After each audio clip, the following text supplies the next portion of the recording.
All right, what is good, ladies and gentlemen? Happy Halloween. How are you guys doing? We got a couple of hours left in Halloween. A little under a couple of hours left. It's 10:06 p.m. Eastern time for me here. And I thought, you know what? What better way to end off this holiday than with the film franchise named after it? That's right. We're going to be diving into the Halloween movie franchise. This is my favorite horror franchise of all time.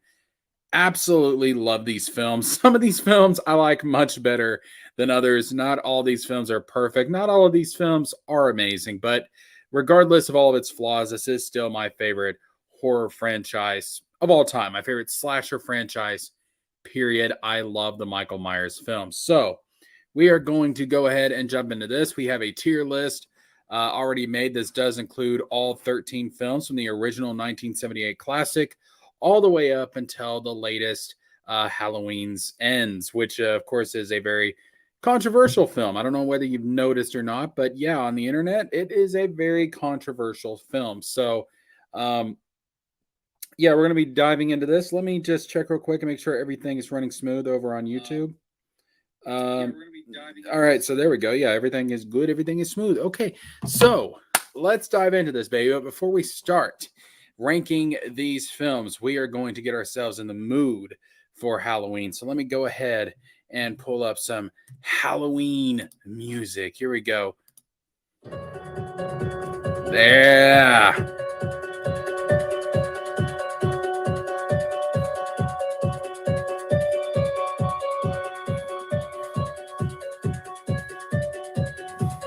And this is the Halloween Ends version of the theme, which honestly has become one of my favorite versions of it.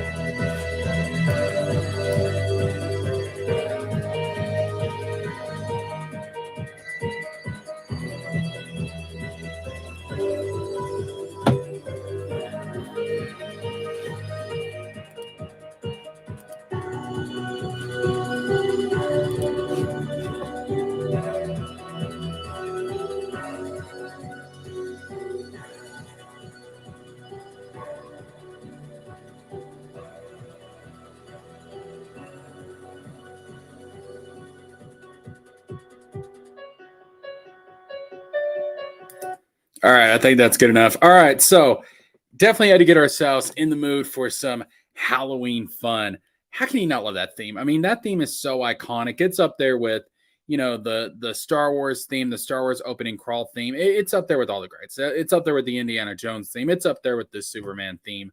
That is one of the all-time best movie themes in history. Period. Period.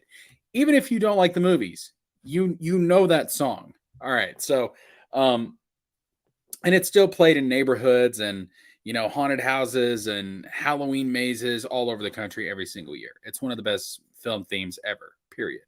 So that being said, let's jump into this, ladies and gentlemen. Let's dive into ranking the Halloween films. Now, the way we're going to do this ranking is that I'm going to try and balance it out between my personal favorites and what I think are objectively the better films. So it's kind of going to be a mix here. It's going to mostly be, and by the way, if you hear any noise in the background, that's the dogs are kind of moving around in their kennel. Deal with it. Not much I can do about that. Anyways, if I'm going to try and rank these films based on objectivity, I'm going to try and rank these films off of what I think are the better quality films, are going to be ranked higher. The ones I think that are lower quality films are going to be ranked lower. And of course, what do I mean by objectively better or objectively worse? I'm talking about common standards throughout, the history of movie making.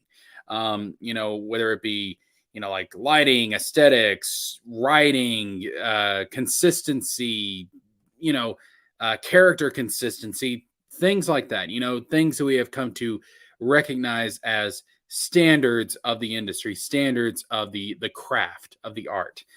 So that's what I mean by objectively better. However, if I'm kind of split between two different films, My favoritism is going to be the deciding factor. That's when I'm going to come in and say, you know what, even though I think these films are close, I think they're kind of on the same level. Um, I personally like this one a little bit more. So my favoritism is going to serve as a sort of tiebreaker if there is any such scenario like that. And there will be some cases like that as we go through this. So we're going to be tackling these in chronological order. We're going to be going through these as they were released. So of course we got to start off with the original, the classic, that being the OG, the 1978 film that started it all, Halloween 1978, John Carpenter's original classic, right here, baby. So where would I rank this? Where does it go in the ranking? Come on. It's the film that started it all. Without this movie, we wouldn't have any of the other films. It is obviously an S tier movie. Let me talk about this movie and why it's so great.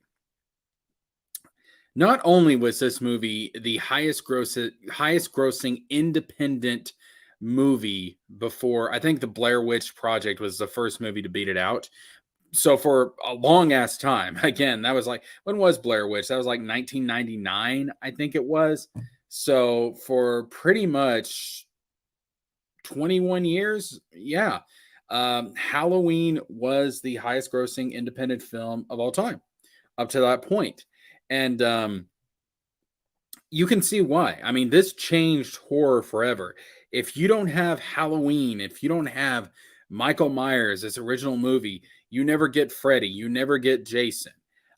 These other slashers do not follow because Michael was the OG. Michael is what started this entire slasher genre. And in my opinion, even though he's had a few rough around the edges films, in my opinion, he is still the best slasher. So yeah, this original film, I mean, I could gush over this film all night if I wanted to. Just this one film alone. The lighting, the aesthetics, the way that it's written, the cinematography for the time was amazing. I mean, there are single single shots that are just, like one continuous shot, like the camera just moving with the characters. It's so natural. When you start off, like at the very beginning of the movie, you have the POV shot from Michael's perspective, and that's just one continuous movement of the camera. There's no cutting between different viewpoints. It's more natural, it's more realistic. And let's just talk about that opening scene to begin with, man. The opening scene of the original Halloween was, I mean, it blew people away back in the day. Like, you have to understand, like, the whole idea of a killer, of this monster, this epitome of evil, being a child was shocking. And you don't know who it is. Like, when the movie first starts out, it's just from a point of view perspective of the killer. You're seeing everything through the killer's eyes. So for all you know at this point, again, if you hadn't seen the movie before, all you know at this point, and by the way, there is going to be spoilers for all of these movies as we go throughout this live stream. We rank these films. But you wouldn't know that this is a kid, that you're looking through the eyes of a kid. You would just think, oh, this is some adult evil serial killer. But no, like, you go through that whole entire shot, that whole entire scene of looking at it through Michael's eyes, not knowing this is a kid that's doing this. You see Judith Myers, she's about to get frisky with her boyfriend. You have the killer going in there. Again, you don't know it's Michael yet. You have the killer going into the kitchen, getting the kitchen knife, going upstairs to Judith's room. Judith is, she turns around, she freaks out. She's like, Michael. And he's just stab, stab, stab, stab, stab. The point of view shot continues. He walks downstairs, goes outside. His parents are pulling up. The dad, or I forget if it's the dad or the mom, but one of them reaches over to grab the clown mask off of Michael. They pull it off, and that's when you see for the first time this entire horrible act was done by this seemingly regular little kid. I can imagine audiences back in the day being like, what the hell? It's a kid? What is this? What is this? So good. So good how that is written. Um it's fantastic.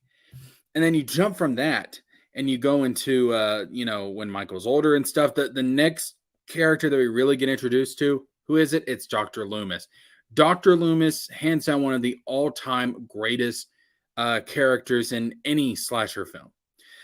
If like if Michael were to be Dracula, then Loomis is his Van Helsing. Yeah, Loomis is the Van Helsing to Michael's Dracula. That's what Loomis is, and he is so compelling to follow. Yeah, Laurie is the main character, but man, is Loomis such a great foil for Michael. Like Michael, we don't get anything about. He doesn't speak. He doesn't give off any emotion. He's just this blank slate. Everything that we find out about Michael, it comes from Dr. Loomis, and the way he describes him. Like when he's in the car with Nurse Mary, and he's like, just realize what we're dealing with here.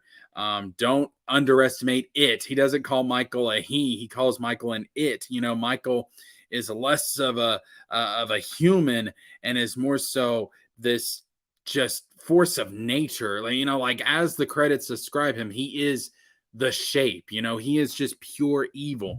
And then later on we get Loomis's whole famous speech, where he's like,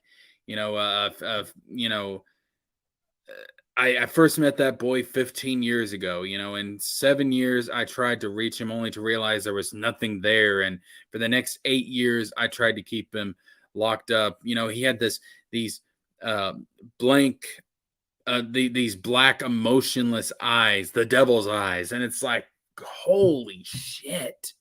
So this whole,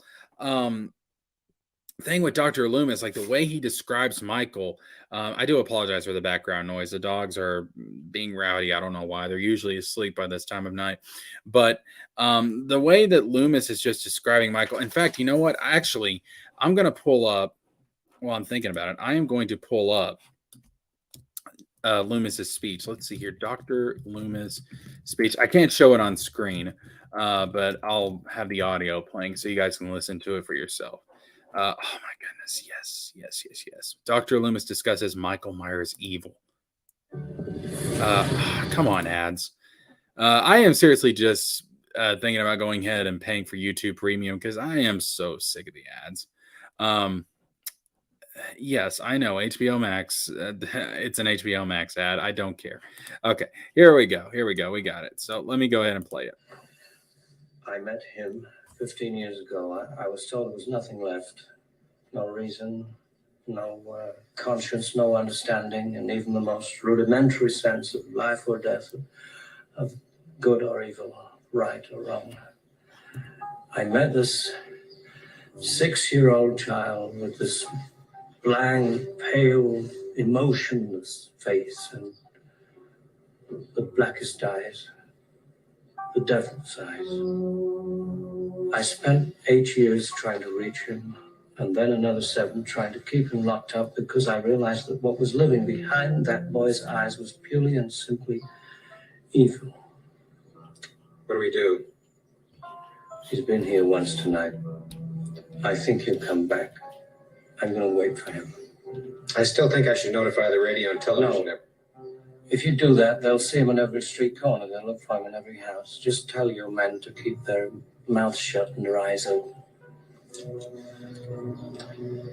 I'll check back in an hour.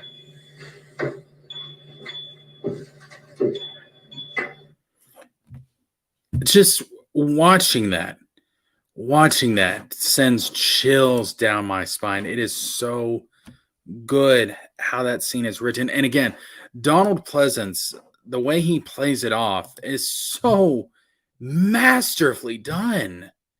I mean, even in the later films, even when the later films got bad, really, really bad, as long as Donald Pleasance was in there as Dr. Loomis, like it made the movies watchable. Like that's how good Loomis is. And then of course, we get to the character of Laurie Strode, played by Jamie Lee Curtis. She was the original, the OG, the first last girl. This is the movie that made her. This made her the scream queen. Now, she's had kind of a love-hate relationship with the franchise. Of course, recently she came back for the David Gordon Green trilogy, and I'm glad that she did.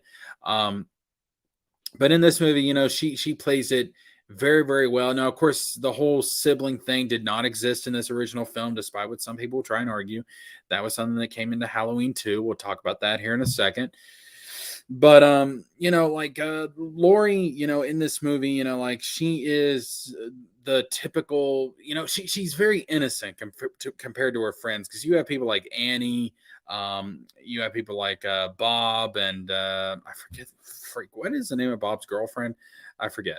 But you have all Lori's friends. They're a little bit more wild. They're a little bit more frisky. Lori's not really like that. She's kind of she is also kind of a foil to Michael, because Michael's pure evil, and then here you have this more, pure person in Laurie Strode. So there's a nice foil there. She also acts as kind of a foil to Michael as well. And then, of course, you have oh my God, there's so many good moments in this movie. It's so masterfully crafted. Tommy is the one that, introduces Laurie to the idea of the boogeyman. He's the one that believes in oh my gosh, like I gotta find the Tommy scene. Hold on. I gotta get the dialogue for that. Halloween Tommy, boogeyman. Let's see if it comes up with the scene. Let's see. Yeah, here we go. You can't kill the boogeyman.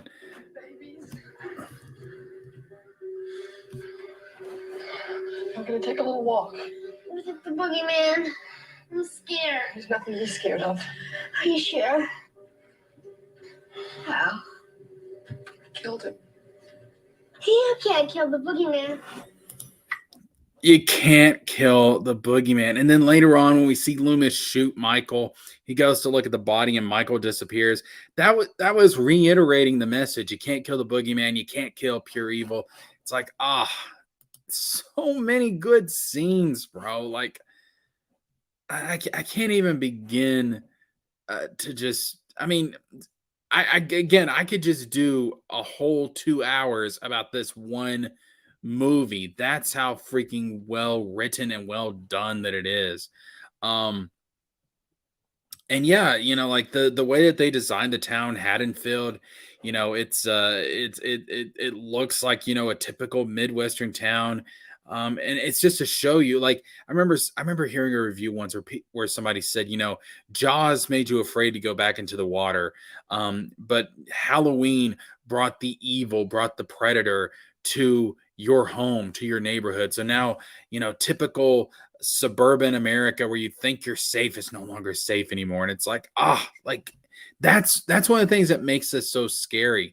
The way that the lighting is used, the way that the shadows are used, the way that the music is orchestrated, the way that Michael moves. I mean, it's just so good. The mask in this movie is the best Michael Myers mask, period. There's some dog shit mask later on in the franchise, but the mask here is the best, the best mask in the entire franchise. But yeah, it's so good. It's so good. And again, like, you never find out why Michael's evil. You never find out, what his motivation is in this movie. You never find that out. It's just, he is just evil, purely and simply evil. And I think Michael does work best, in that context, as just being purely simply evil, just being the boogeyman, not knowing exactly why he does it, not knowing what his motivation is. That, I think, is the best way to portray Michael Myers. And I think he's really at his scariest in this movie. Now, that being said, let's go ahead and move on to the sequel, Halloween 2 from 1981. So here we have Halloween 2. We got the pumpkin with the skull face to tell you it's going to be darker, it's going to be grittier. Of course, at this point, you had things like Freddy and Jason were coming out, so it had to compete with the more gory slashers. So, it is a little bit more gory in that case, and the poster really does demonstrate that. But Halloween 2 is also where you get the brother sister twist, which, going back and looking at Halloween 2, I feel was really unnecessary. I don't think it was needed. I think you could have had this movie without the brother sister twist. And to be honest with you, I think this movie would be better without the brother sister twist. I really, really do. Um, that being said, I'm not one of those people that I absolutely hate the brother sister twist. I can't say that because we do get a couple of my favorite movies in the franchise stemming from Halloween 2, and those films do include the familial connection, the family motivation. So I can't say that I absolutely hate it, but I don't think it was ever necessary. I don't think it was ever needed. I know that John Carpenter said that he felt like he needed a twist, but my question is, why did he feel like he needed a twist? When people back in 1981 were getting a Halloween sequel, I don't think they were thinking, oh, we need some kind of major plot twist that's going to shake things up. No, I think they just wanted more Michael. I think they just wanted more of the night he came home. So I don't know why Carpenter felt the need to put a twist in there. Like, where did he why did he think that was necessary? I don't understand. He says that he does not like this film because of the brother sister twist, but why did he put it in there? Why did he feel a twist of any kind was necessary? Um, all you had to do is have the simple explanation of, the reason Michael's going to the hospital to hunt Lori is because she's the one that got away. It's just a hunter tracking down his prey. Like, that's really all you need. I don't think you need the brother sister connection. Um, I mean, honestly, you don't even need to explain it at all because Michael's unexplainable, but it's there. And I do think because of that, I do think that Halloween 2 is not as good of a film as the original.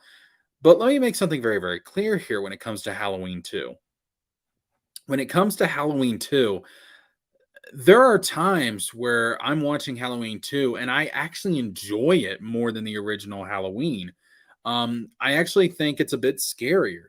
I think the hospital setting is a little bit more chilling, a little bit more terrified because, you think to yourself, well, a hospital, is a place that you're supposed to go to for healing and recovery and rest, and you're supposed to feel safe at the hospital. Nothing's supposed to be able to get you at the hospital. And then here comes the boogeyman and he invades that place of security. That's terrifying. That, in my opinion, that's almost as terrifying as the idea of the boogeyman invading your neighborhood, invading your home. Um, Him invading the hospital, which is supposed to be this safe place of rest and healing, again, that's almost just as scary. So I think the setting works really, really well. And there's some awesome kills in this too. Um, like in the original Halloween, I think, well, the original Halloween had some really good kills as well. Um, Bob and his girlfriend, the way that they're taken out, the whole playful thing Michael does, dressing up as a ghost, the way Bob is like stabbed up against the wall and Michael just looks at him and he does the head tilt. He's like he's admiring his work. Really, really good. Killing Annie. Oh my God. Killing Annie in the car, choking her out. That is one of the most, the way it's done, like how long that we focus in on that particular kill, like it's terrifying. It's terrifying. Like you get to like hear her like the life literally being choked out of her, and then finally he releases her when she's. I mean, it's like I'm getting a suffocating feeling in my throat just thinking about it. But you can like feel the kills. Same thing goes here. Like in Halloween 2, like Michael grabs this one dude and like he puts his head in this scalding hot boiling tub of water, and there's a scene where he like hooks up an IV to somebody and they bleed out through the IV. It's I mean, there's some really chilling kills here. um But yeah, I think the whole thing for me is just, the brother sister twist just felt so tacked on and unneeded. Um, and it's sad too, because I think if it wasn't for that, then this film could fit in any timeline you wanted it to. I think they could have included this in the 2018 David Gordon Green timeline if it just wasn't for the brother sister twist.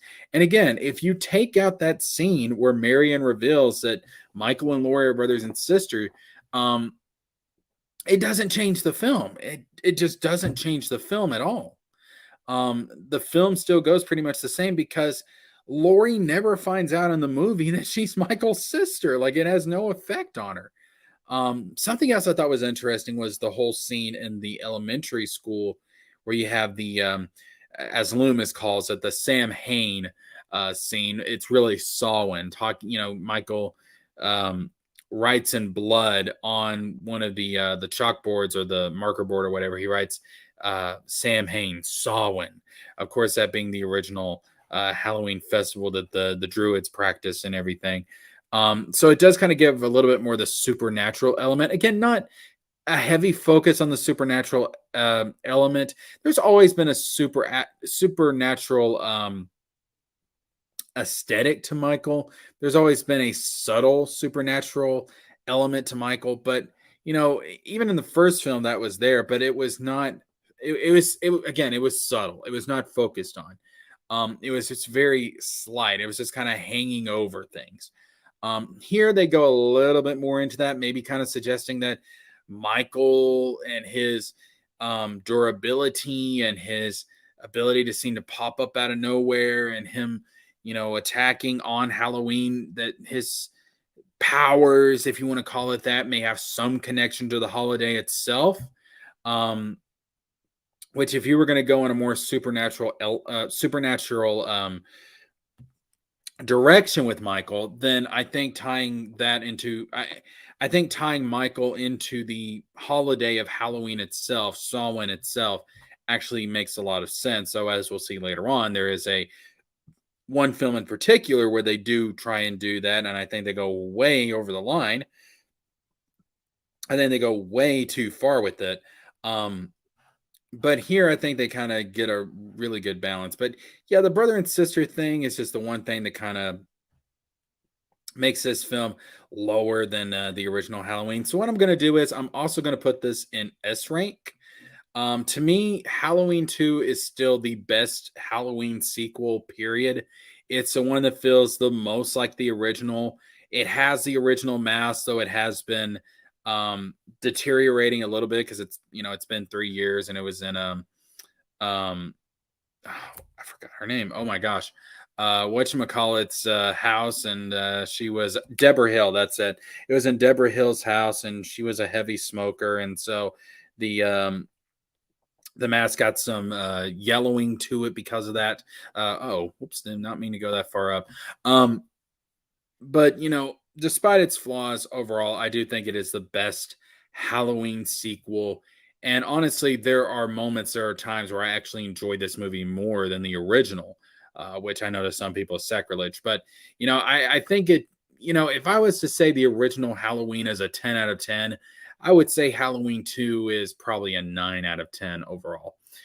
So it goes into S tier, but it's right behind the original Halloween. It's not as good as the original Halloween, but it's very, very close. All right. So that being said, we move on to the what many would consider to be the black sheep of the Halloween franchise. And since we're going to be talking about this movie, I need to pull up another song. So let's see. Here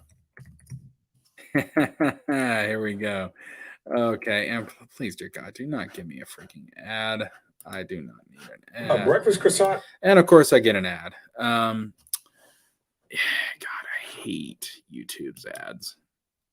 I need to look into just buying YouTube Premium. I hate to give YouTube more money than they deserve, but damn it, I get tired of these ads. They're really annoying, especially when you're trying to stream. All right, so here we go.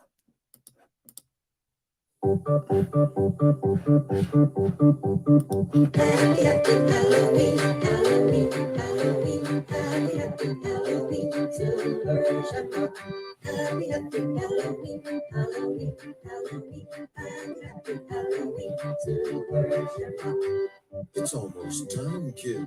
The clock is ticking. Be in front of your TV sets for the horathon. And remember the big giveaway at 9. Don't miss it. And don't forget to wear your masks. The clock is ticking. It's almost time.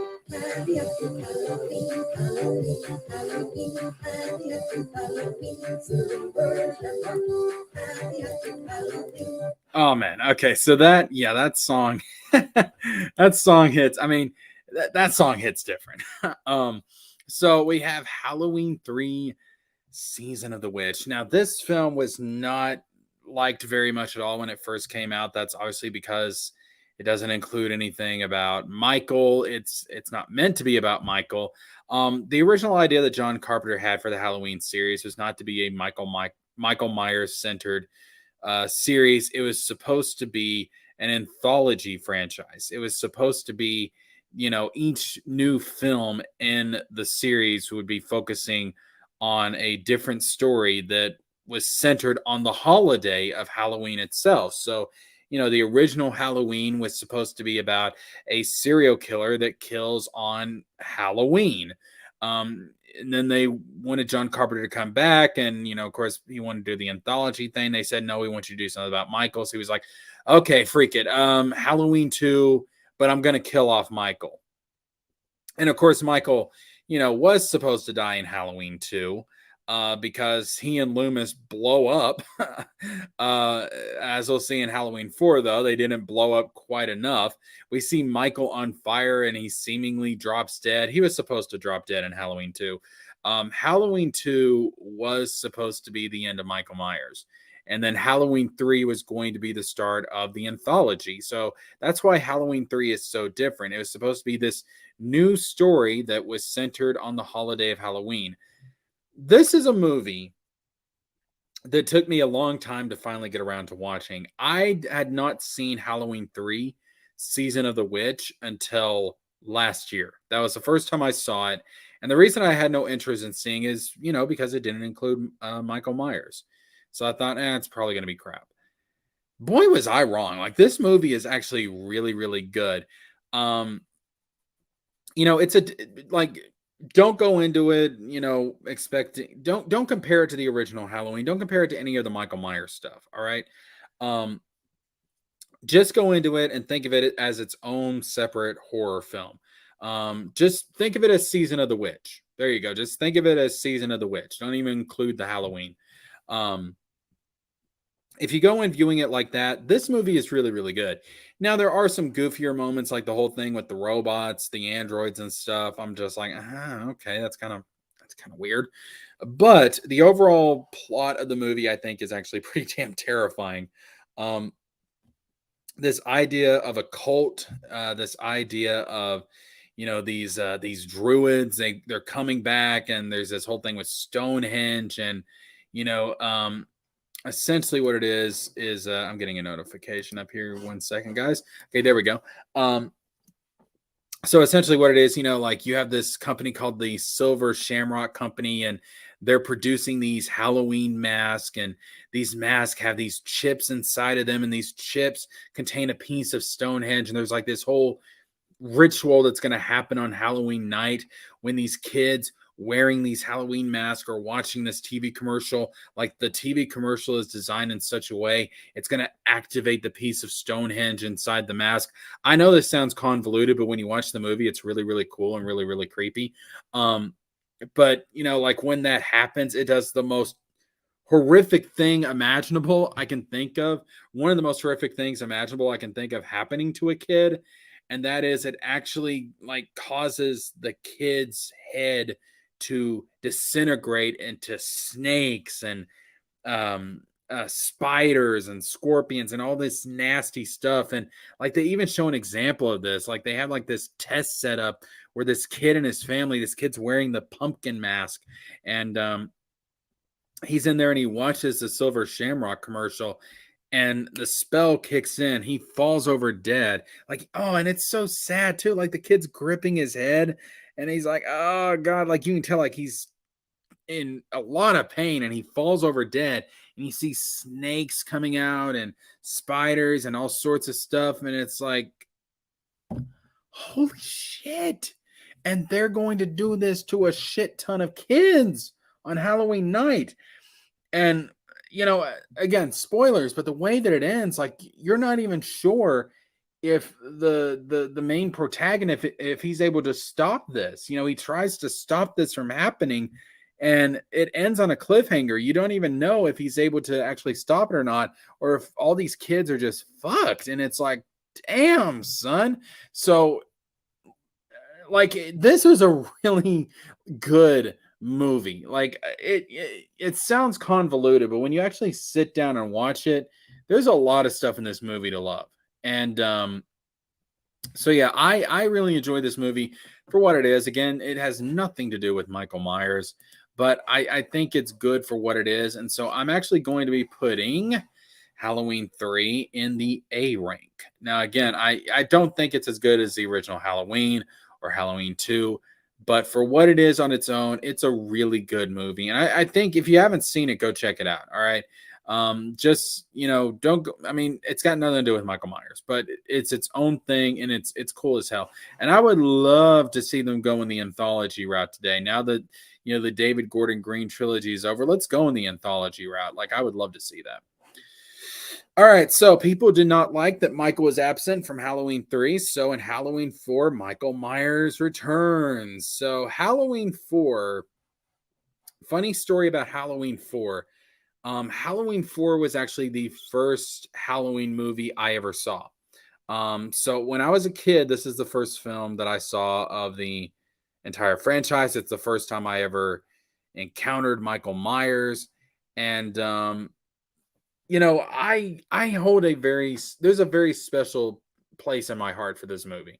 When I think of Halloween, like when somebody says Halloween, this is typically the first movie that comes to mind. When someone says Michael Myers, this is typically the first image that comes to mind, because this is what got me into the franchise to begin with. So Michael Myers is back. He somehow survived the explosion in Halloween 2. Loomis survived it as well. They both have some burns on them. And yeah, Michael's been in a coma since Halloween 2. Laurie died in a car crash, which, it's having Laurie die off screen in a car crash is kind of dumb. But it turns out Laurie had a daughter named Jamie, and Jamie got adopted by the Carruthers family. And Michael finds out that he has a niece. And so he's like, ah, shit, here we go again. Hold on a second. Just, yeah, hold on a second.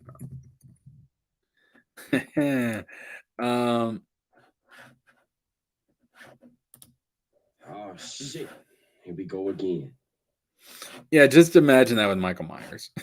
So as soon as he finds out he has a niece, Michael is just like, oh shit! Here we go again. Just picture Michael Myers. You're like, oh shit, here we go. Like, what? I got a niece. Oh shit, here we go again.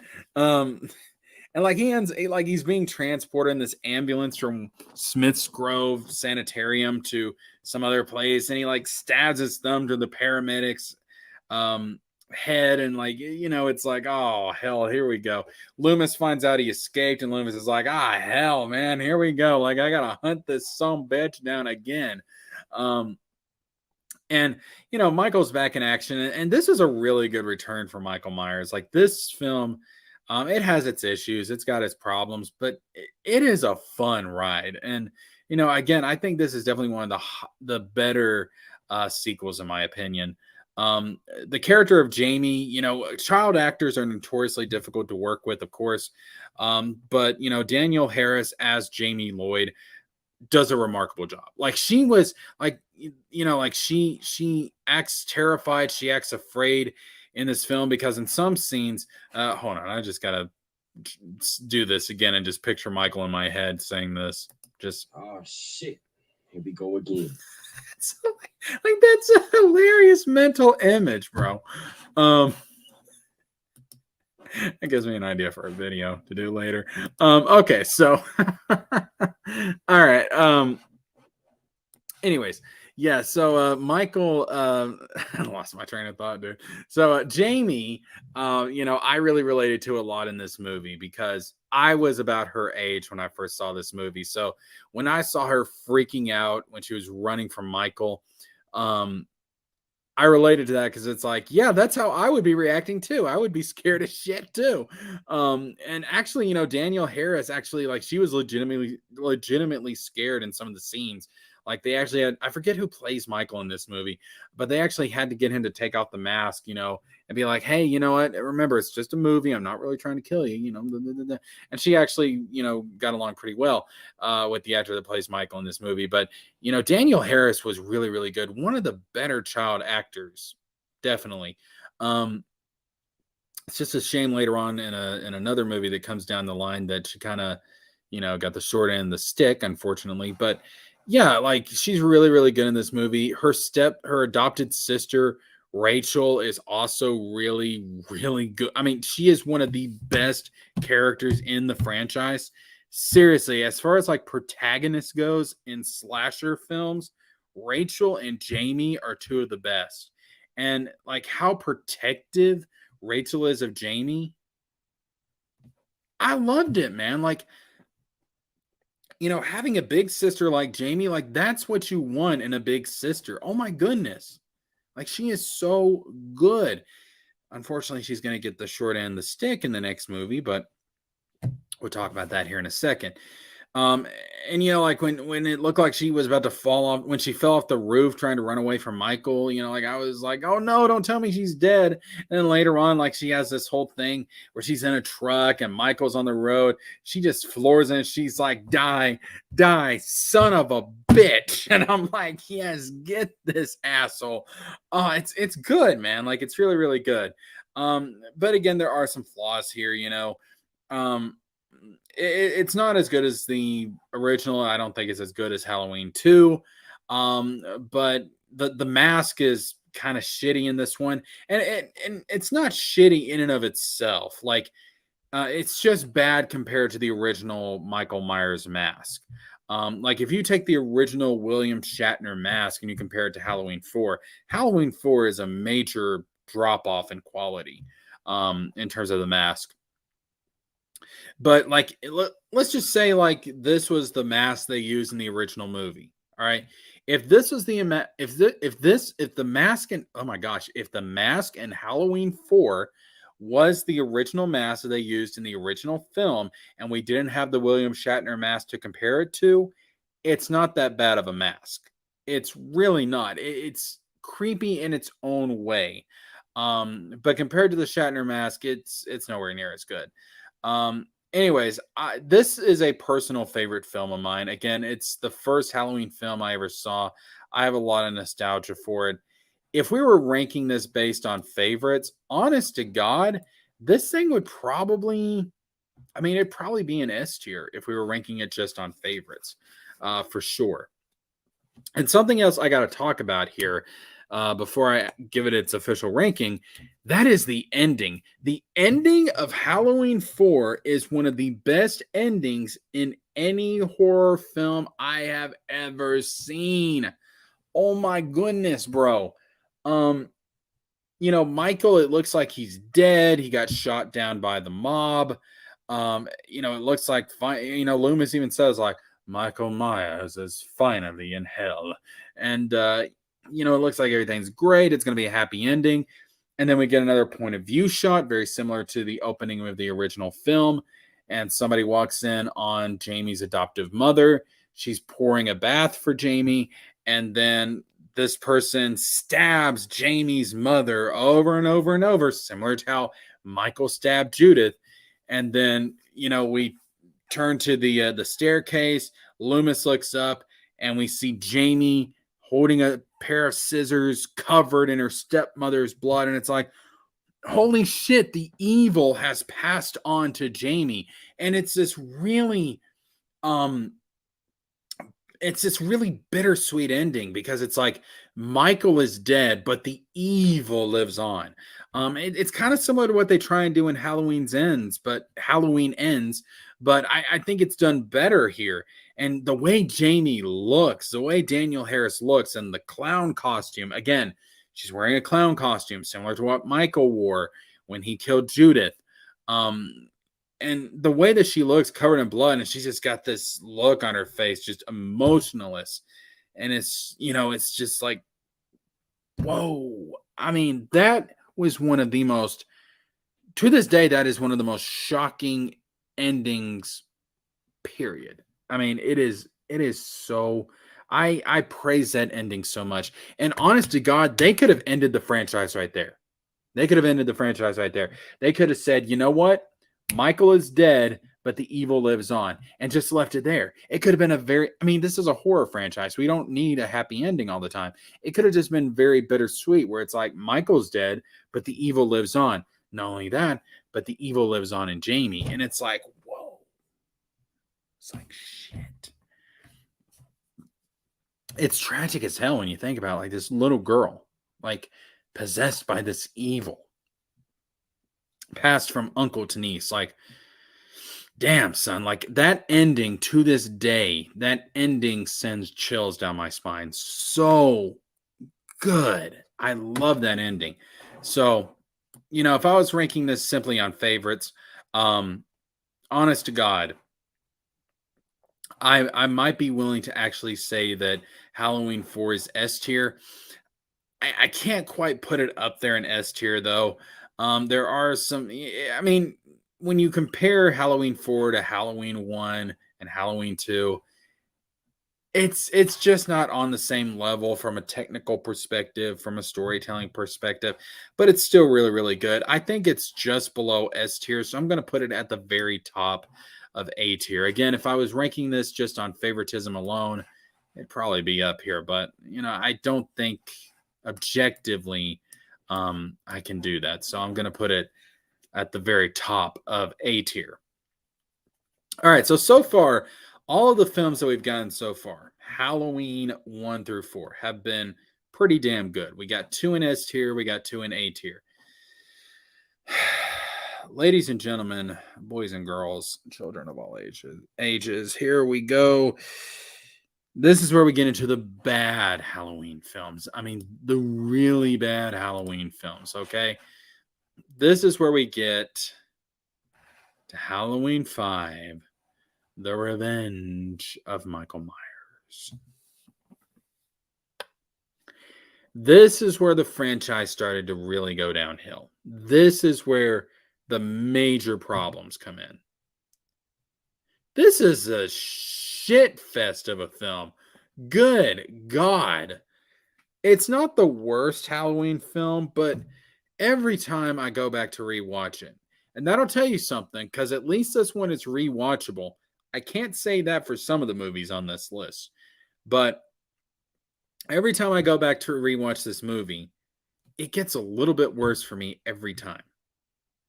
So let's talk about this for a second, shall we? Oh my goodness. Excuse me. It's late. So starting off with, the whole idea of the evil passing to Jamie and Jamie becoming the new killer is immediately just thrown out the window. Michael survives being shot at by the mob in Halloween 4. He fell into a mine shaft, and there was a tunnel leading to a nearby river. And it's, oh my God, it's so stupid. He gets in this river and he's just floating down the river like, I'm the boogeyman. Look at how stupid I am, getting tossed around in a river. It's like, fuck. He gets found by this old man living in a shack, and he's in a coma for a year.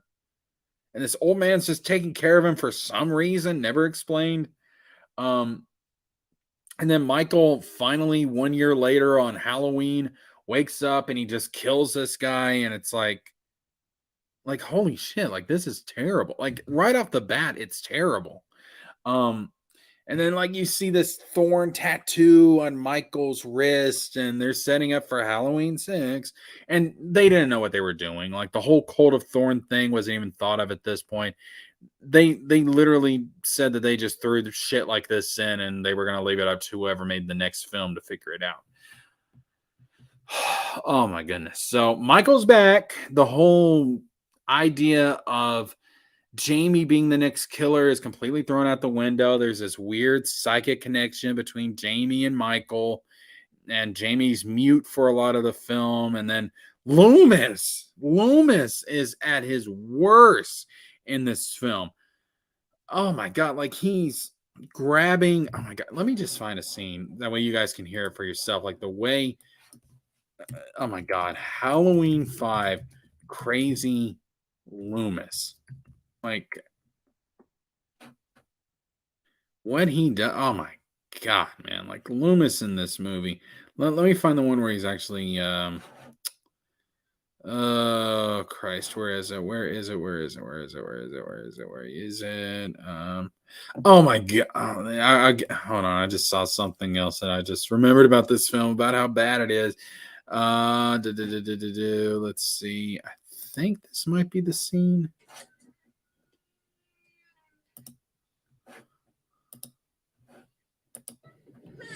They don't allow Max in here. We love you. Oh,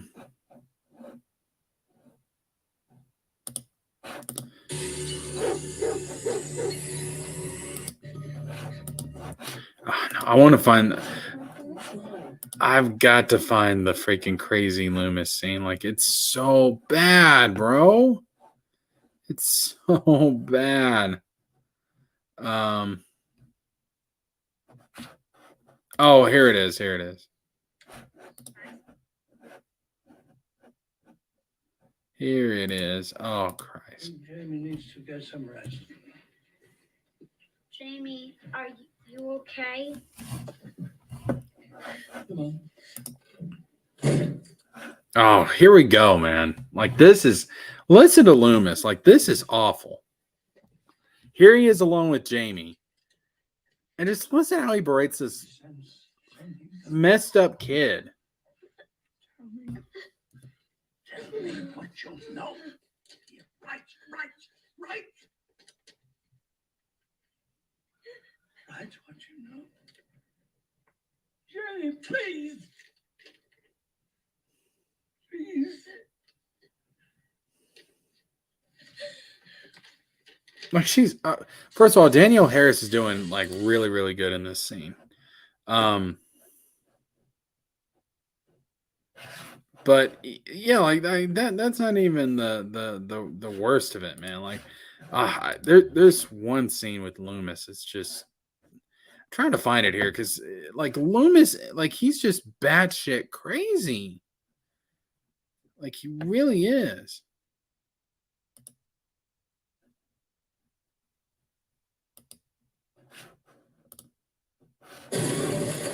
Oh my God, freaking advertisement. Anyways, yeah, Loomis in this movie is absolutely nuts. Like he's like, you know, tell me where he is, Jamie. Like, tell me where he is, Cookie Woman. I'm just like, oh Christ, man. Like, you gotta be kidding me.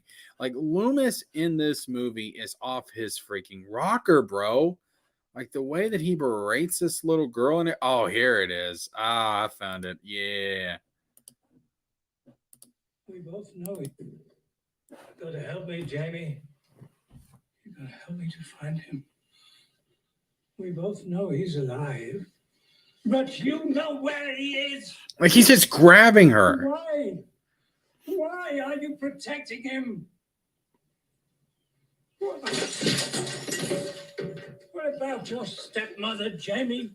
You love her, don't you? He made you stab her. You can't hide from him. He'll always get to you. Jamie, listen. Today in the cemetery, somebody dug up a coffin. It was a coffin of a 9-year-old girl. What do you think he's going to do with that? Huh?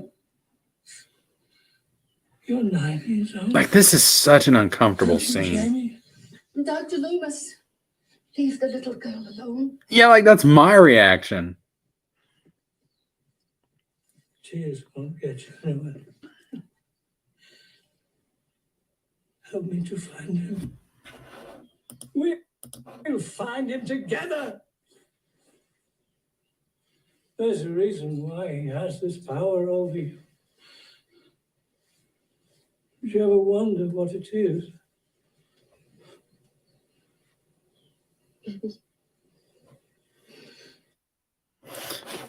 It's so uncomfortable, bro.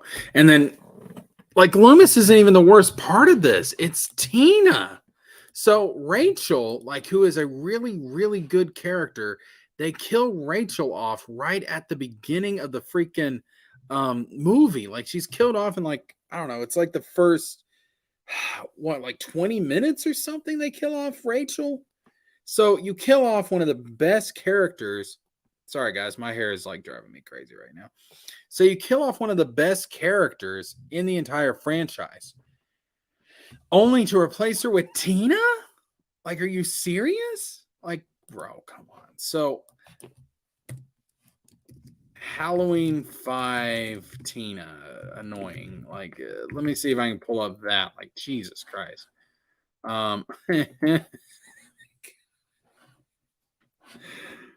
Tina is so shit. You know what they can do if they can't take a job. Like, that's Tina. Listen to this bitch. Is she really better? Hey! Give me some of this action game. What? Oh. Ah, I wonder what Rachel's hiding behind door number 3. Oh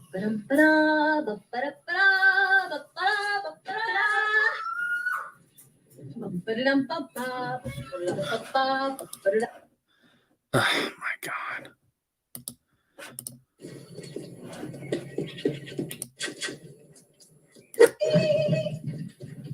I'll get you water in a second. We have this whole house to ourselves for the weekend. Tina, that's what you said before, remember? Oh, Sammy, are all your circuits on hold or what?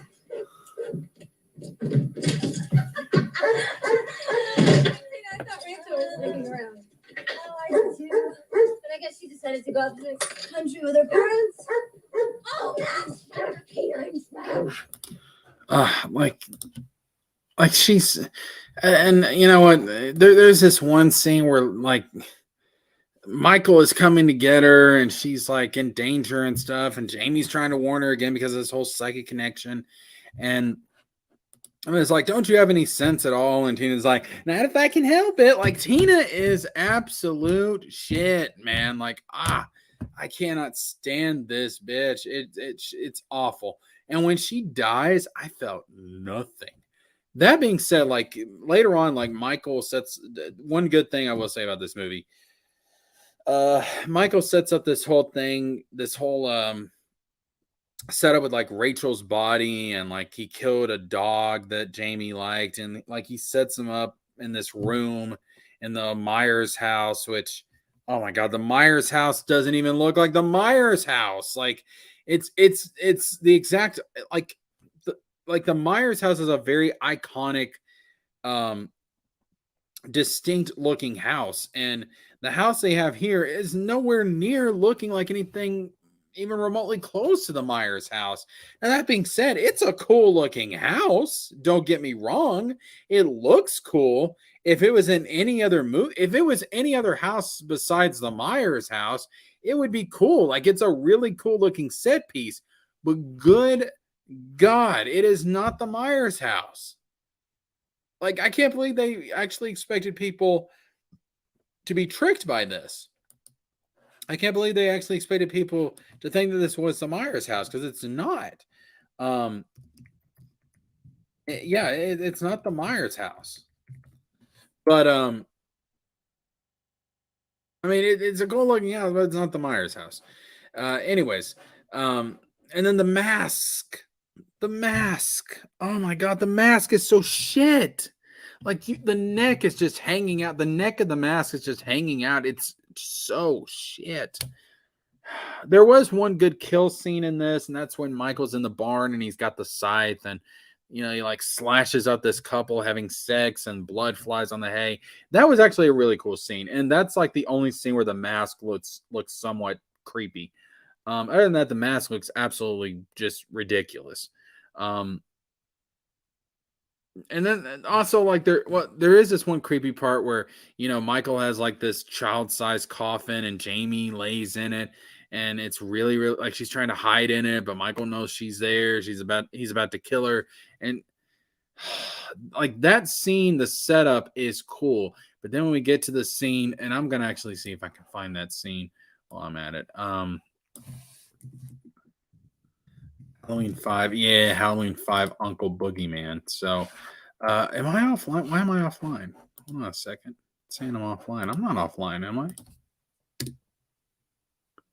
Okay, yeah, okay. For some reason, my internet connection went weird there. I think we're good, though.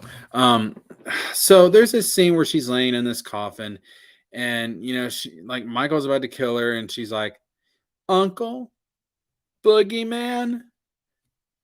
Let me see. And he takes off the mask for her. And I'm like, what in the hell am I looking at here? Like, what is happening? Let's see if I can actually find that scene.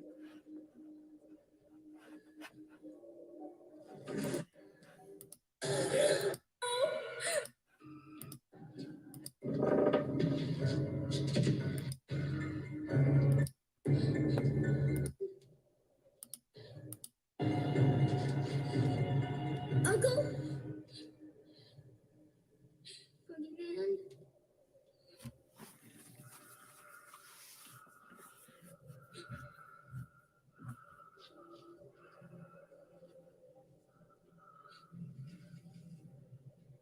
Let me see.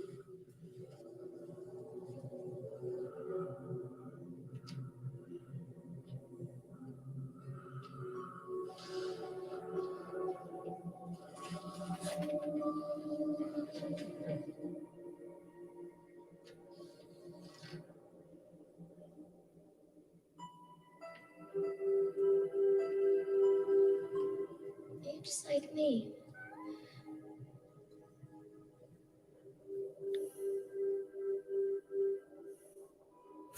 And he cries. Michael Myers cries. What the hell, man?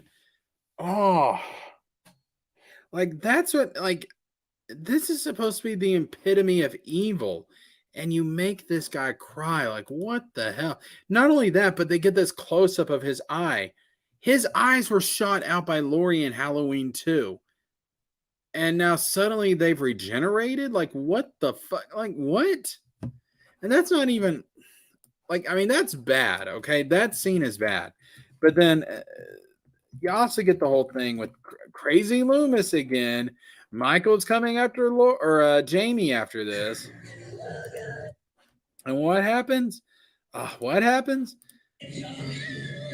Loomis grabs Jamie, and this is Loomis at his worst. So he's trying to lure in Michael to kill him, right? He's trying to lure Michael into a trap, and he uses Jamie as bait. He's like, got a hold of Jamie. He's like, yeah, come get him, Michael. Come get the little girl, Michael. And I'm just like, oh, what? Like, Loomis would not do this. Like, who is this character? It's awful. And then, like, it's implied that Loomis, like, had a heart attack when he was beating the shit out of Michael after he traps him. But he shows up in the next movie, and it's just, and then you get the whole Man in Black thing, which, again, they didn't know what they were doing with that. They were just throwing it in there, and they were going to let the people that worked on the next movie figure it out. And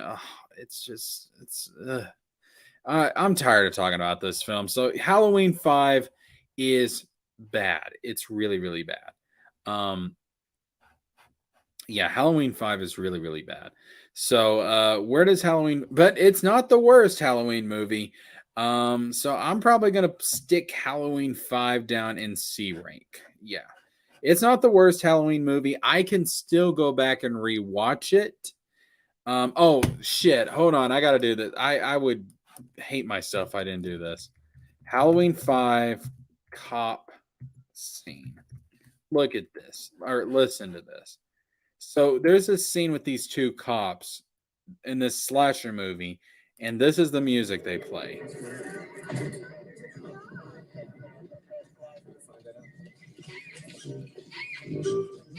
All clear. Nothing above, nothing below. What about Max? Adobe, right? Clown music in a slasher film. What the fuck? Ugh.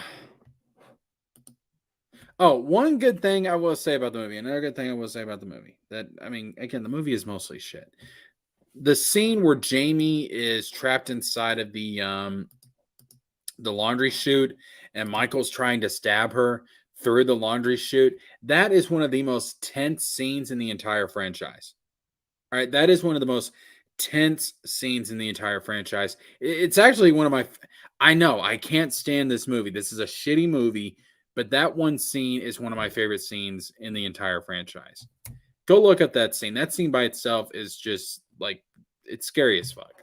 Okay, so then we move on to the last film in what is known as the Thorn trilogy, consisting of Halloween 4, 5, and 6. That is Halloween 6, The Curse of Michael Myers. Oh, man. Halloween 6, The Curse of Michael Myers. I honestly debate whether I hate this film more than Halloween 5 or whether I hate it less than Halloween 5. It's not a good movie. It's not a good movie. It has a lot of issues for sure. It's not a good movie. But there are some redeeming qualities. Number one, the aesthetic is pretty good. It feels like a Halloween movie, like in terms of the actual holiday, like it has a very Halloween feel to it. Not as much as Halloween 4. Like I think Halloween 4, out of all the films in the franchise, even the original, I think Halloween 4 has the most Halloween aesthetic to it in terms of the holiday itself. Halloween 6, I think actually is probably a close second. It's also got a very Halloween, the holiday aesthetic to it.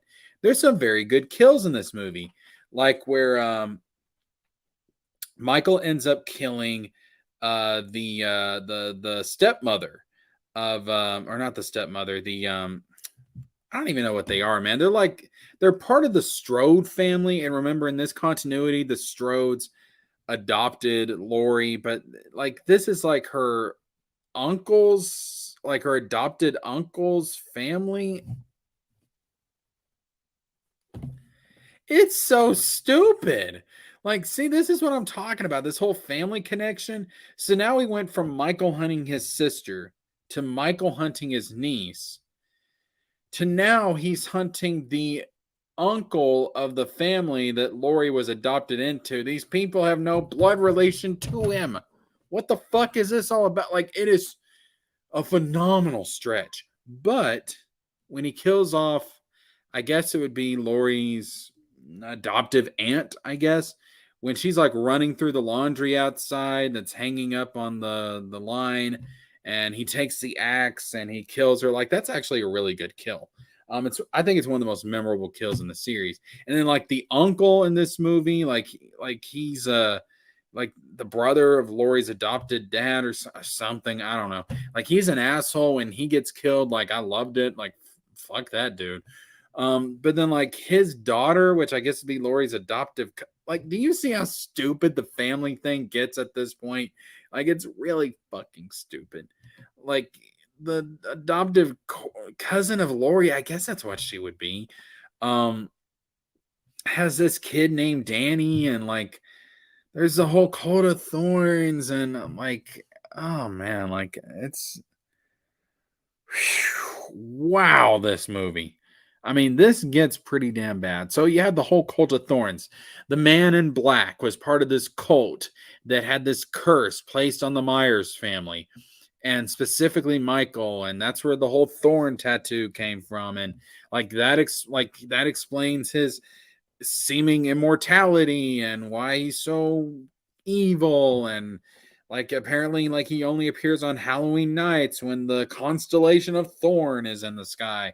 It's so dumb. Oh, and like Dr. Wynn, who was this doctor at Smith's Grove Sanitarium, who was like in 2 minutes of the original movie talking to Loomis about how Michael was able to drive a car, like he's the leader of the Cult of Thorns. And like this one guy that was in 2 minutes of the first movie, he's actually the big bad guy of the entire franchise. Ooh, he's the Man in Black. Like, it's so stupid. It's dumb.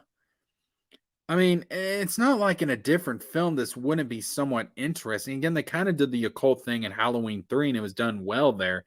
But here it is so dumb. Like, it is really, really dumb. And I'm just like, what are we dealing with at this point, bro? And also, like, they didn't learn from killing off Rachel in Halloween 5. They didn't learn from killing off Rachel in Halloween 5. No, they kill off Jamie, who's not even played by Danielle Harris, in like the first 5 minutes of the film. And then, like, she had a baby. Like, this takes place when she's like 16. She was kidnapped by the Code of Thorns and she has this baby.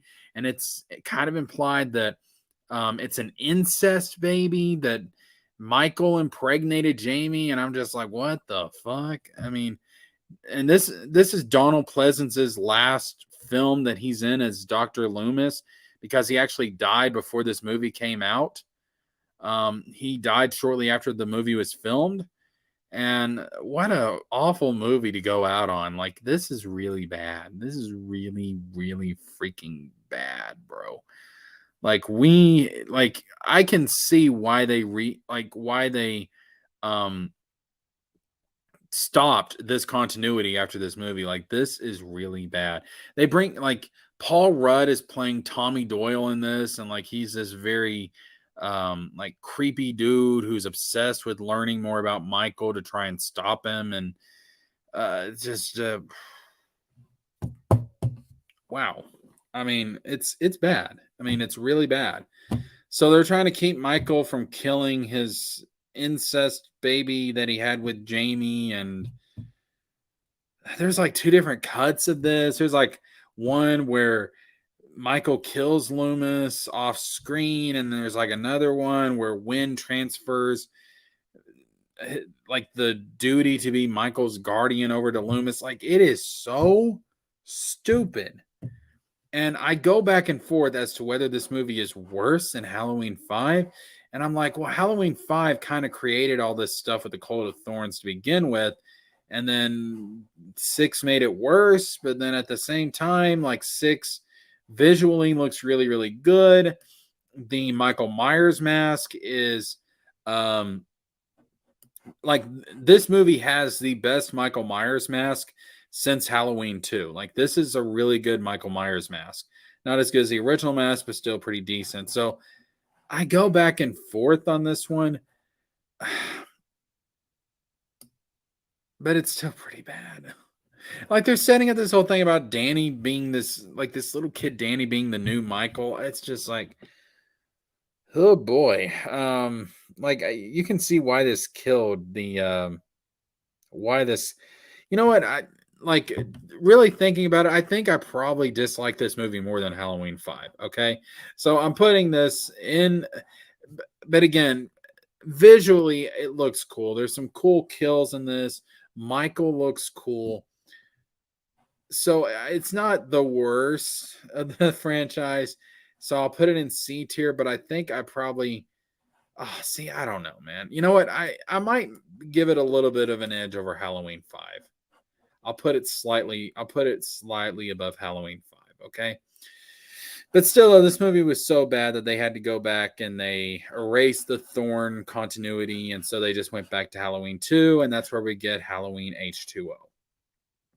All right. Halloween H2O is one of my favorites. I saw this movie as a kid. I was kind of confused because I was just coming off of Halloween 4. And I was like, well, how does this fit in with Halloween 4 and 5 and 6? And it turns out it didn't, because it ignores those movies. So this is a sequel to Halloween 2. and it takes place 20 years later. That's why it's called H2O, Halloween 20 years later. And it's got this whole thing, and just ignore all the Jamie stuff. None of that happened in the timeline of this movie. So Michael's been missing since Halloween 2. I guess he escaped from the hospital. They never explain it. But like Lori faked her death and now she's living in California. Like this doesn't even take place in Haddonfield. She's living in California. Loomis died between Halloween 2 and this one because, of course, Donald Pleasance died. Rest in peace. Nurse Marion Chambers, who was the nurse in the first film, was taking care of Loomis. And like she gets this really cool death scene. Michael kills her early on in this film when he steals like these files to find out where Lori is. But she gets this really cool death scene, which I honestly think is a lot better than her death scene in Halloween Kills. But yeah, Michael goes to California and Lori has this son, and you know, he's here to try and kill his sister and to kill his nephew. And this movie is very 90s in its aesthetic for sure. It's definitely a product of the 90s. It comes out of that Scream era of horror films, but I like it. You know, I was a kid of the 90s, so that doesn't really bother me. I like it. To be honest with you, I really like Lori more in H2O than I do in the David Gordon Green trilogy. And I think her trauma in this film makes a lot more sense because you take Halloween 2 into consideration. Halloween 2 is a lot more, I think it adds to the trauma for Laurie Strode. But I do like Laurie in this movie. And to this day, the ending of this movie is one of my favorite endings to any of the movies in this franchise. The final battle between Laurie and Michael is great. It's absolutely fantastic in this movie. In fact, I'm going to see if I can find that scene. Let's see. H2O final battle. Let's see here. I want to get oh my God, bro. Like she goes, like she's this principal or this dean at a school. And like Lori has had enough of Michael's shit. She's tired of being chased by Michael. She's gotten her son out of danger. Lori goes back to the school where Michael is still hiding. She's like, fuck it. I'm going to end this guy tonight. I am ending this tonight. Like she is sick of his shit, bro. She grabs an axe and she starts marching into the school. And you got the music building up.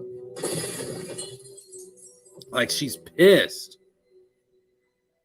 Like, you got the music. Oh.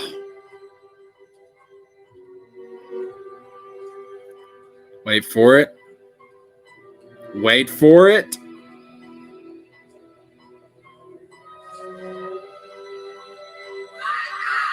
Oh, fuck yeah. And then that oh. That is so well done. Seriously, I gotta play it again. Like this sends chills down my spine.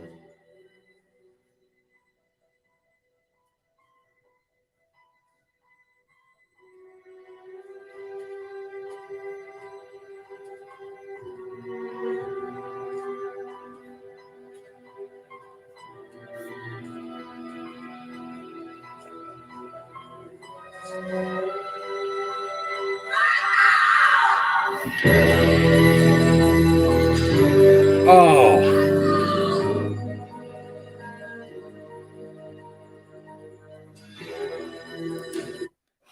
I love that scene, bro. Seriously, that is such a good scene. Like seriously. Oh my God. Like the final battle between Lori and Michael in this movie is better than Halloween 2018. It's better than Halloween Ends. It is the best finale to Michael and Lori, period. It's so good. And then she ends up chopping his head off at the end. I'm like, fuck, bro. Just for this final battle alone, this is one of my favorite Halloween films. Now, again, there's some issues with this, especially with the mask. Like the mask is god awful. There's a CGI mask at one point, which is absolute shit. The mask is one of the worst in the entire franchise. But there's a lot to love here. There's some issues here. You know, not all the characters hit, but there's definitely more positive than there is negative. So for me personally, I would put this up here in the A category. And I actually, I actually think it's better than Halloween 3, to be honest with you.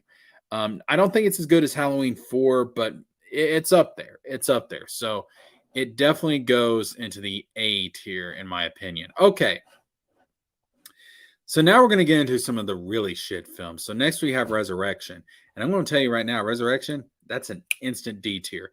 Listen to me. First of all, they had it to where Laurie chopped off Michael's head in H2O, and it's like, okay, the dude's dead. That was a satisfying ending. That final battle was epic as shit. That was so good. And then they bring him back, and they have this whole excuse where he like traded places with a paramedic and crushed the paramedic's windpipe, and so, like, Laurie actually killed a paramedic dressed up as Michael, and it's like, what the fuck? Laurie's in a mental institution. There's this fight between Laurie and Michael at the beginning of the film. Michael kills Laurie. Laurie kisses Michael on the lips. I'm like, that is your brother, girl. Like, what the fuck? Like, what is happening here? He tried to kill you. He killed your friends. He tried to kill your son.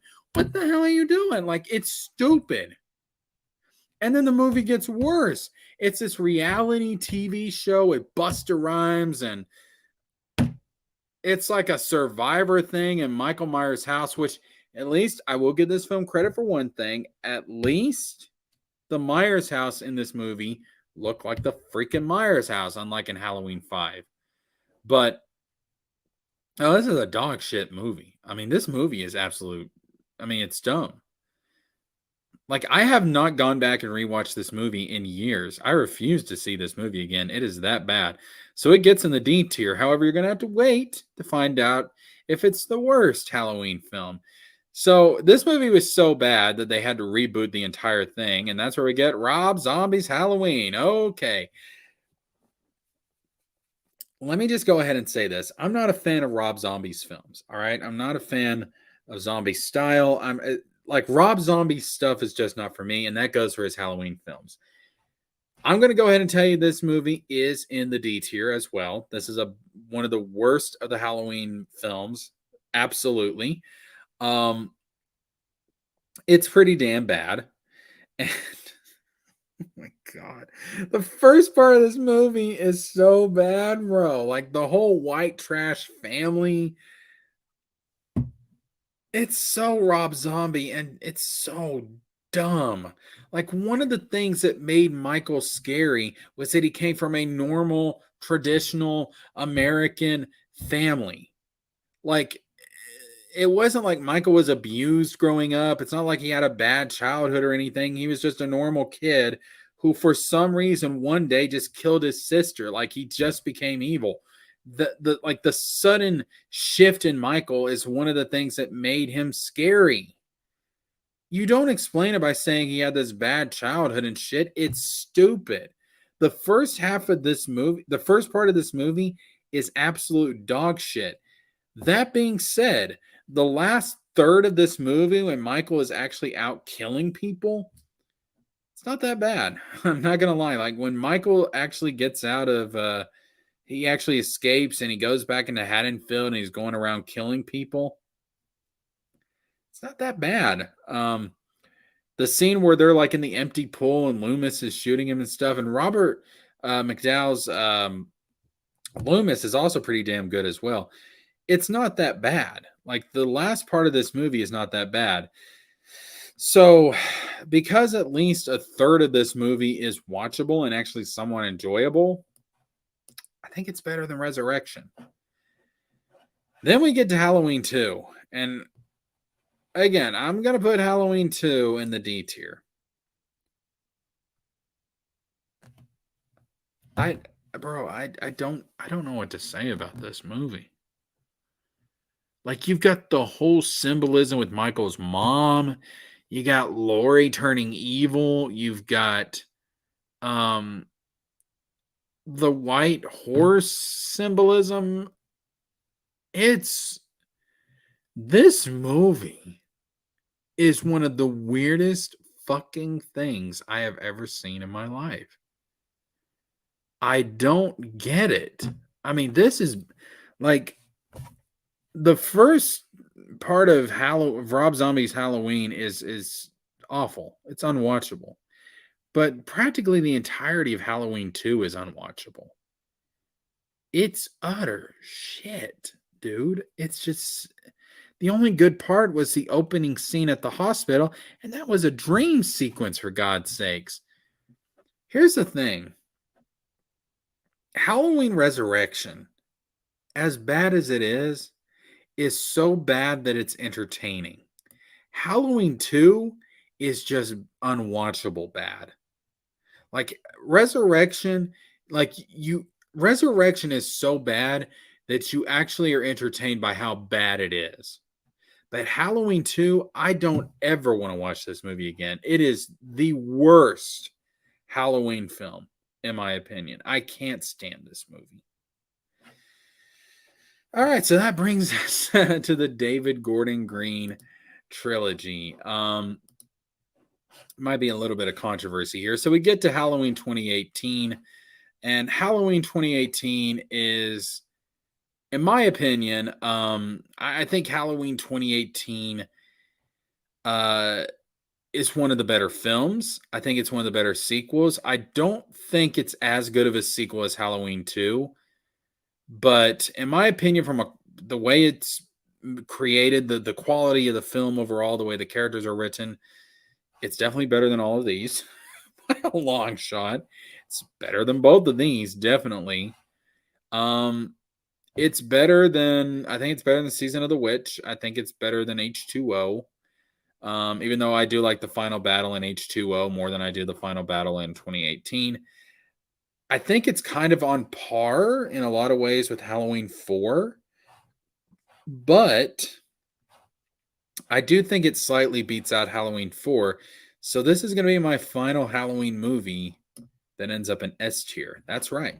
I think it's that good. I think it is the third best Halloween sequel. And to be honest with you, I liked this movie when it came out back in 2018. I really enjoyed this movie. But over time, as the years have gone by, I found myself appreciating Halloween 2018 even more. The mask is the best mask since the original. Period. End of story. The mask is fantastic. The way Michael is in this movie, again, it eliminates the whole brother-sister bloodline thing. That doesn't exist in this timeline. It's a direct sequel to the original Halloween. The way Michael acts in this movie, the way he kills, the way he stalks people, I mean, it's just scary as fuck. Like, I mean, it's really, really good. The music, oh my God. There is one theme in this movie. I mean, the soundtrack in this movie is really, really good, but the shape stalks Allison. Listen to this theme, bro.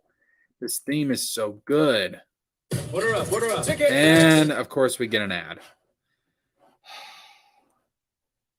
soon as I get more money in my account, as soon as I get my next payment, I am going to have to get YouTube. There it is. This is one of the best themes in the entire franchise.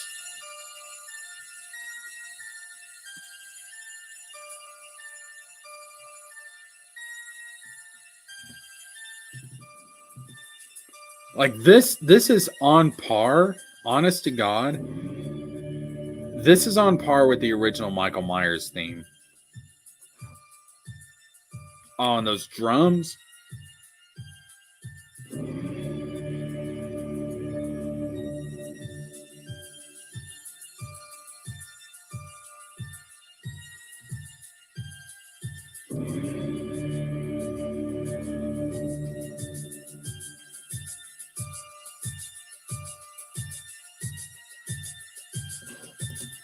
Oh my God, like that. Oh, it sends chills down my spine. Love it. Love it, love it, love it, love it, love it, love it, love it. It has one of my favorite themes in the entire franchise. But yeah, like the further I get away from this movie, the more I appreciate it. Even things like, people didn't like stuff like Dr. Sartain. I thought the whole Dr. Sartain thing was really, really good. Because he could have just been knockoff Loomis, but he ended up being his own thing where he was obsessed with Michael, trying to understand Michael to the point that, Sartain was evil himself. That I thought was an interesting twist. I did not see that coming. And when he gets killed by Michael, he gets his head stomped in. Like, holy shit! But that was good. I like that. Laurie preparing for Michael again. I think if Halloween 2 was still, I know there's a whole brother sister thing, but if the events of Halloween 2 minus the brother and sister thing were a part of this timeline, Laurie's trauma would make a lot more sense. I do think it is a little bit exaggerated in this movie. And that's really kind of the main thing that holds it back for me. But, Jamie Lee Curtis in this film, it's not bad at all. Karen is good. Allison's good. Allison's dad is kind of, weird, cringy, but there's a lot of good characters in this. I mean, there's a lot of good characters in this. And the look of it, like it has that fall aesthetic to it, that autumn look to it, that Halloween look. It's more orange than it is blue, like the original film. But I like the aesthetic of this movie. So the further I get away from this movie, from the initial release, the more that I really have come to appreciate Halloween 2018. And the final battle with Laurie and Michael, it's really, really good. Again, I think H2O's final battle is better. But they could have they didn't have to make a trilogy. They could have just made this one movie and it would have been fantastic. Michael could have died in the house in the fire and it would have been good. I would have been fine. So that being said, that brings us to the sequel to Halloween 2018, and that is Halloween Kills. This is such a drop off in quality from Halloween 2018. Halloween Kills is, what's the best word to describe it? Chaotic. It's chaotic. There is so much going on here. They bring back so many characters that it honestly feels less like a movie and more like a theme park ride. It doesn't feel as natural as 2018 or the original film or a lot of the other films in this franchise. It just feels more like they were checking boxes. And a lot of these characters are brought back just to be killed off so soon. Like it's like, hi, Nurse Marion, bye, Nurse Marion. Hi, Tommy, bye, Tommy.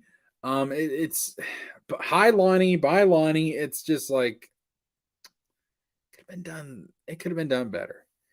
The stuff at the hospital, I think, is dumb. The mob chasing the mental patient, dumb. Like, and then you have Sheriff Bracken, and I don't even think Sheriff Bracken and Laurie even share a scene together, if I'm remembering correctly. Although I did like Hawkins. Hawkins in this movie was really, really good, and I liked the whole thing with him and Laurie.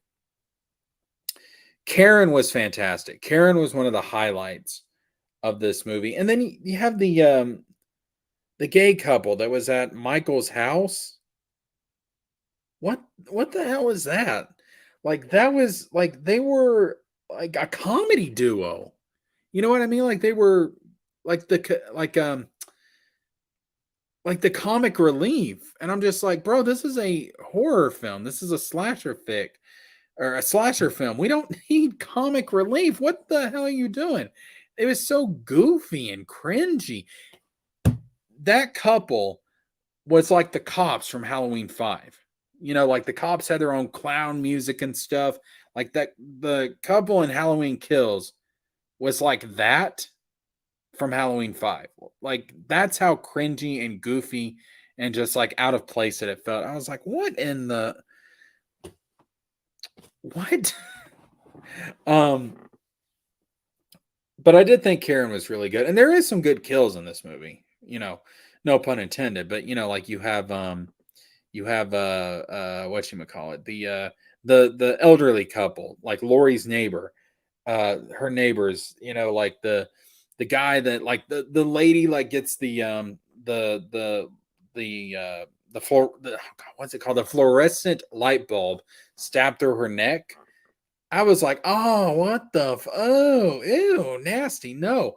Like that was a really good kill. And then like she has to watch Michael stabbing her husband in the back over and over again while she's still alive. That was really, really good. And then like the mob scene where they beat up Michael, that was good. When Michael kills all of them, that was good. And then when Michael kills Karen, that was also really, really good. So there's some good moments in this, but overall, it just felt like there was I felt exhausted when I was done with this film. I was just like, wow, okay. Like I felt exhausted. I didn't really feel satisfied with this movie. I just felt exhausted between the hospital stuff, all these characters coming back. It's just, I feel like this movie tried to do too much. I feel like it tried to do too much. So it's not the worst Halloween film. It's not the best Halloween film. Could have been better. I think it's definitely a decline from 2018. So I'm going to firmly put it in the B column. I think Kills is B tier. And that brings us to Halloween Ends. Now, I do have a review for Halloween Ends on the channel. I'm going to leave that. I should have linked that down below. I forgot to do that. After the stream is over, I will link that down below. But I do have a review on the channel for Halloween Ends. I am one of the few people that actually like this movie. I'm one of the few people that saw this movie and came out of it, and I was like, that's not bad. I don't think it's on the same level as Halloween Ends, but I actually enjoyed it more than Halloween Kills. Like, I liked that this movie was more focused. It had more of a direction. It wasn't so chaotic. It's not like we were here, there, and everywhere. You know, it was just more focused on Lori, Allison, and Corey. I understood what they were trying to do with Corey. I understood the purpose of that character. It was basically a way to try and explore what makes Michael evil without actually confirming what makes Michael evil. Because that's the thing. Like, you look at Corey and it's like, well, was it bullying that made Corey evil? Was it his obsession with Allison? Was it, what was it that made Corey evil? Was it a combination of different things? And since we know Corey is becoming like Michael, does this mean that the stuff that caused Corey to become evil is what's caused Michael to become evil? I don't know. Like, there's speculation there. They never confirm it. I don't think they ever should confirm for sure what makes Michael evil, but there's room to speculate there. And Corey acts as the vehicle through which we speculate on Michael. That sweet day, cheat day, never miss a beat day, Sunday, fun day, get up off your bum day, chilling in your PJs, working on the weekdays, living like a freak day, when you feel like you deserve a peace day, work day, sport day, payday, mayday, hey, it's nice to see you. Oh, there's an ad playing. Shut up. A random ad just started playing on the tier list. Okay. Anyways, yeah. So, Corey was this medium through which to explore,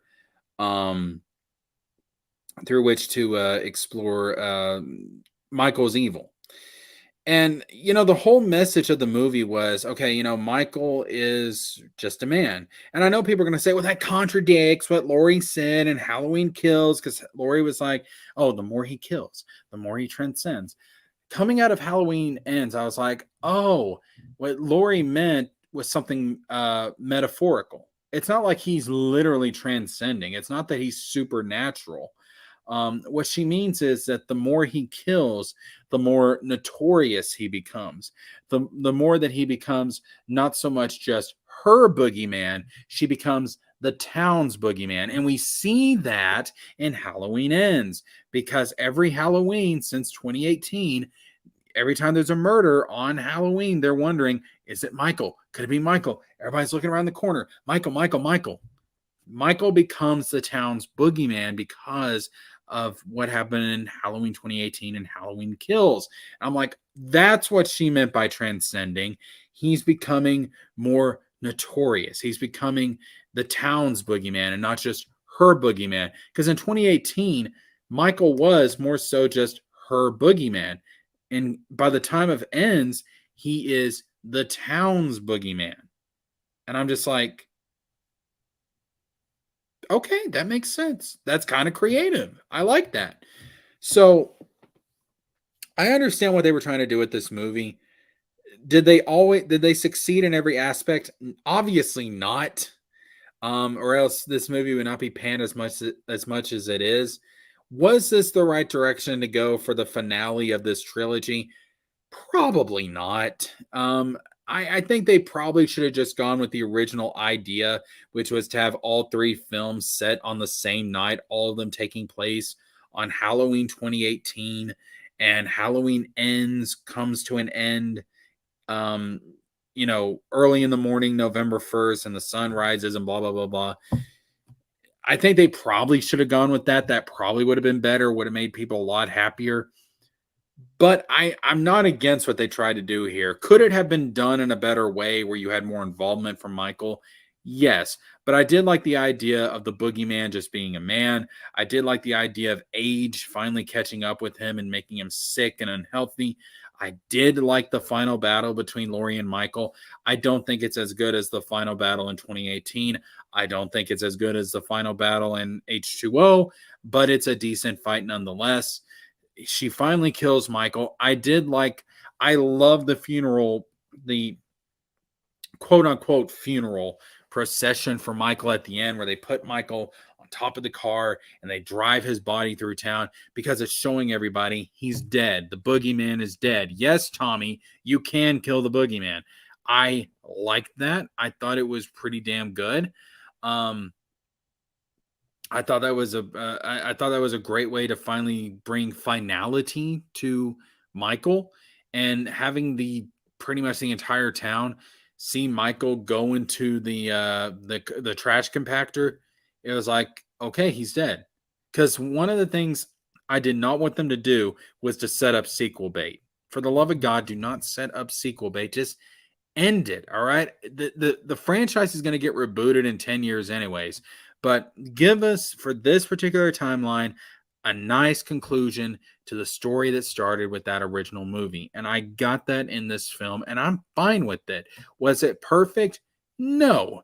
Is it an amazing Halloween film? No. But it's decent enough. And I liked it more than Kills. So overall, at the end of the day, I'm going to put Ends in the B tier.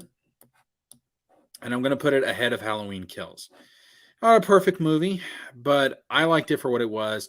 And I think very similar to Halloween 3 Season of the Witch, I think this movie is going to be more appreciated later down the line. May end up being a cult classic, so I still like it. All right, folks. So I am about to lose my voice. My throat is getting very scratchy, and it is getting very late. We have got about 10 minutes left on Halloween night. So before the holiday is over, we're going to wrap it up here. This is all 13 films in the Halloween franchise ranked. So let's go over them, shall we? We have number 1, the original Halloween, 1978. That is the best film in the franchise. The second best film in the franchise, again, S tier, is Halloween 2, 1981. The third best film in the franchise, in my opinion, is Halloween 2018, S-tier film. These are all S-tier movies. Fourth best movie in the franchise, in my opinion, is, ironically, Halloween 4. Fifth best film in the franchise is Halloween H2O. Sixth best film in the franchise is Halloween 3, Season of the Witch. A real shocker to me when I actually saw this for the first time. That's all the A-tier films. We get into the B tier. And we have Halloween Ends, which, my opinion is kind of I'm one of the few people that like the movie. Halloween Kills, I don't think is as good as Halloween Ends. Definitely not as good as 2018. It's an all right film, but I think it's way too chaotic. I think it tried to do too much. And it's a very exhausting film. but these are the B tier movies. Then we get to the C tier. We have Halloween, The Curse of Michael Myers. We have Halloween 5. These are not very good movies at all.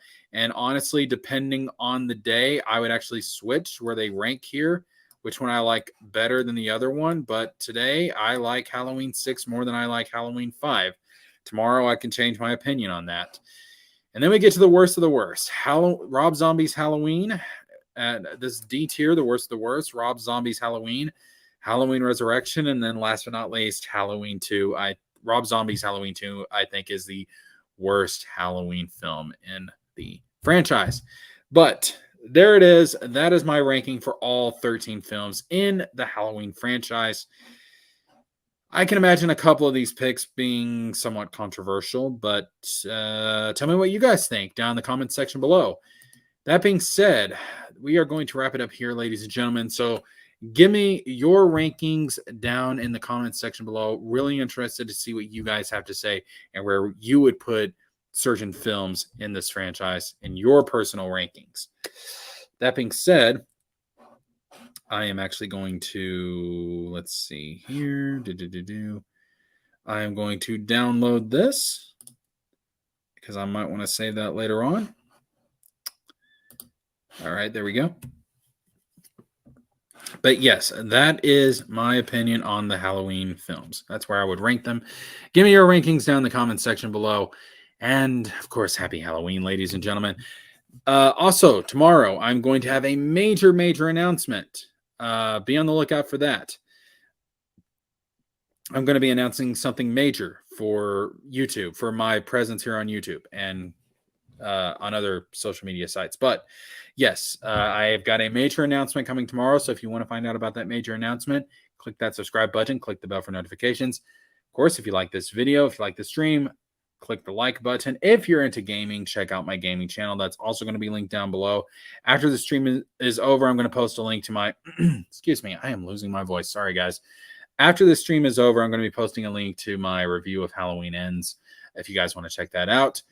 That's going to wrap it up for this one. Again, major news is coming tomorrow, guys. Also, I need to say something about the Bleach review. The Bleach live reaction and review for the new episode will not be out tomorrow because I have been super busy with other stuff today. Honestly, more important stuff. I've not even had time to watch it. I've not even watched the episode yet. So I haven't recorded anything for that. I'm probably not going to get a chance to watch that until Wednesday. So the live reaction and review for Bleach probably won't be out till Thursday. But that being said, I think that's pretty much it. Again, major news is coming tomorrow, guys. That being said, have a very happy Halloween. And I am going to end you guys out on this right here. Give me 1 second, you guys. I'm going to end you out on a quote from Halloween Resurrection, probably the most famous, the most well-known quote in the entire franchise. And we're going to end out on this.